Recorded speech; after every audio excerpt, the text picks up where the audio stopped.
नमस्कार दोस्तों, स्वागत है आप सभी लोगों का आपके अपने चैनल भारतीय ब्लॉगर पर। कुछ लोगों को कल एक बारी फिर से रात को वैदिक एस्ट्रोलॉजी की ताकत महसूस हुई होगी। अगर महसूस नहीं हुई होगी तो खास तौर के ऊपर नॉर्थ ईस्ट में रहने वाले लोगों को वो भय उत्पन्न हुआ होगा, जिस भय की कल्पना हम लोगों ने आज से कई समय पहले करी थी। और उस समय के लिए लोगों को मन में ये रहता है कि आपने कब कहा था, क्या कहा था और कैसे कहा था। उस समय के लिए आप लोगों को एक वीडियो मेरा देखना होगा, जिस वीडियो का ध्यान से टाइटल पढ़ लीजिए। 7.2 का भूकंप, दिल्ली और कई जगह काफी डेट्स, अभी खतरा टला नहीं है। तो ये भूकंप के बारे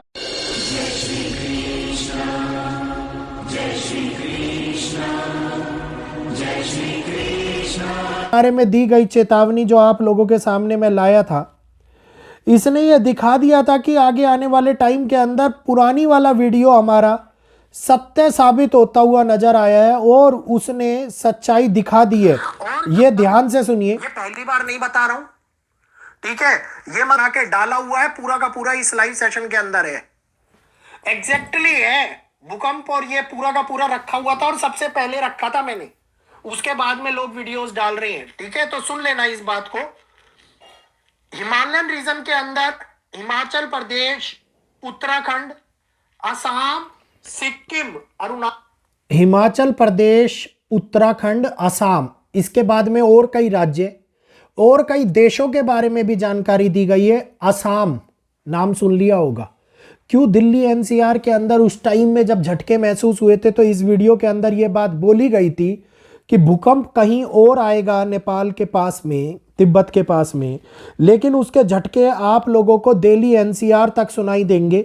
और कल 23 तारीख थी, रात्रि का समय, ये लीजिए रिपीट कर देता हूं। 15, 16, 17, 21, 22, 23 और 31, ये वो डेट्स है जो जनवरी की है, जो मैंने आप लोगों को पहले बता रखी है। इसके बाद में जो फरवरी की डेट्स आ रही है, अब इस बारे में आप लोग क्या बोलेंगे? अब इस शक्ति को महसूस करेंगे या नहीं करेंगे? क्योंकि वही डायरेक्शन नॉर्थ ईस्ट की डायरेक्शन के अंदर असम के अंदर 4.8 की तीव्रता का भूकंप आना, असम के अंदर लगे हुए पंखे और जो लोगों के घरों के अंदर झूमर है वो किस तरीके से हिल रहे हैं, घरों के अंदर कितना बड़ा खतरा, रात को ही लोग डर करके बाहर आ गए हैं। ये वो समय है जिसने भूकंप ने जिस कंपन को महसूस कराया। और कल ही हम इसके बारे में बात भी कर रहे थे और बहुत सारे लोग कह रहे थे कि ऐसा नहीं होने वाला, ऐसा तो हो गया। नहीं होने वाला की बात ही नहीं रही, ऐसा हो गया। प्रिडिक्शन अपने आप में 100% सत्य साबित होती हुई दिखाई दी और अभी भी खतरा टला नहीं है। खतरा आगे और भी ज्यादा दिखाई दे रहा है। एनर्जी जो अर्थ एलिमेंट, वाटर एलिमेंट और एयर एलिमेंट को एक्टिवेट कर रही है, वो दिखा रही है कि इस समय के अंदर परिस्थितियां हम लोगों के हाथ से निकलती हुई दिखाई दे रही हैं। वीडियो अगर अच्छा लग रहा हो, समझ में आ रहा हो, तो प्लीज वीडियो को लाइक कीजिएगा, शेयर कीजिएगा। जो लोग नए जुड़े हुए हैं कृपया हमारे चैनल को सब्सक्राइब अवश्य कर ले, ताकि आगे आने वाले वीडियोस के अपडेट आप लोगों को हमारे चैनल के और YouTube के नोटिफिकेशन के माध्यम से मिलते रहे। तो जहां एक और मंगल ने अपना वक्री गति से राशि परिवर्तन किया और वक्री गति से चलते हुए मंगल आगे आने वाले टाइम के अंदर अब शुक्रदेव अपनी उच्च राशि मीन में जाते हुए ये दिखाएंगे कि दुनिया के अंदर हालात और प्रभाव किस प्रकार से मनुष्य के अगेंस्ट होते हुए दिखाई देंगे और किस प्रभाव से वो हालात उन चीजों को जन्म देंगे जिन चीजों के अंदर प्राकृतिक घटनाएं अपने चरम पर आती हुई नजर आती हैं। और इसका सबसे स्पष्ट उदाहरण है असम। अब ये एक श्रृंखला चल रही है जो धीरे धीरे शुरू हुई है, अभी अप की साइड बढ़ेगी और फिर ये बढ़ती हुई अमेरिका की साइड, जो कहते हैं ना एक पेनोग्राम, एक रेक्टेंगल, एक सर्कल इक्वेशन जो चलती है, ये सर्कल इक्वेशन है। इसका मतलब है कि ऐसी समय की उत्पत्ति अब होगी जिसमें एक एनर्जी रिसोर्स बड़े तौर के ऊपर किसी बड़ी घटना को जन्म देता हुआ नजर आएगा। और एनर्जी रिसोर्स होते हैं हमारे ज्वालामुखी, हमारे भूकंप, क्योंकि इनकी एनर्जी पृथ्वी के गर्भ से निकलती है, पृथ्वी के भीतरी कक्ष से निकलती है।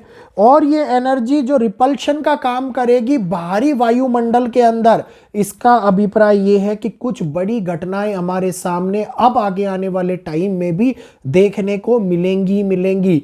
तो जो 29-30 मार्च 2025 तक का समय, मैं तो इसे मई तक का समय कहूंगा, जिसके अंदर ये घटनाएं अपने चरम पर, क्योंकि प्राकृतिक युग परिवर्तन है, और प्राकृतिक युग परिवर्तन जब भी किसी अंजाम, किसी पहलू पर पहुंचेगा, तो इस प्राकृतिक युग परिवर्तन का असर हम लोगों को अपने जीवन में, अपने अक्ष में, पृथ्वी के केंद्र में, हर जगह के ऊपर देखने को मिलेगा। और यही वो समय होगा जिसके अंदर प्राकृतिक घटनाएं अपने चरम पर होगी। तो कोई इसको स्वीकार करे चाहे कोई इसको स्वीकार ना करे, एक और भूकंप जिसने दहलाया है, और अब आगे भी ऐसे ही भूकंपों की श्रृंखला लगातार एक के बाद एक आती हुई दिखाई देने वाली है। और अब जो मंगल और सूर्य का षडाष्टक योग का उत्पन्न हुआ है, ये अग्नि का कारक भी बनाएंगे, किसी बड़ी अग्नि की घटना को हमारे सामने निकाल करके ला सकते हैं। और भारत की पक्ष कुंडली जो इस समय के ऊपर ये दिखा रही है कि जहां पर राहु एक डिस्ट्रक्शन का काम कर रहे हैं, और अनदर मास डिस्ट्रक्शन, मास जिसको ऐसा मानो कि बहुत बड़ी संख्या के अंदर प्राकृतिक तबाही हो सकता है मनुष्य को हानि ना पहुंचे, लेकिन बड़ी श्रृंखला के अंदर प्राकृतिक तबाही हो, ये इस समय के ऊपर दिखाती हुई नजर आ रही है। तो अब वो समय हम लोगों के सामने गहन चिंता, कई प्रकार की परेशानियां, कई प्रकार के ऐसे उत्पन्न होने वाले प्राकृतिक स्वभाव के परिवर्तन को लेके आ रहा है, जिस परिवर्तन के अंदर नॉर्थ ईस्ट और साउथ वेस्ट डायरेक्शन में नेगेटिव एनर्जी जिन जिन स्थान पर होगी, उन स्थान के ऊपर अपने चरम पे असर करती हुई नजर आती दिखाई देगी।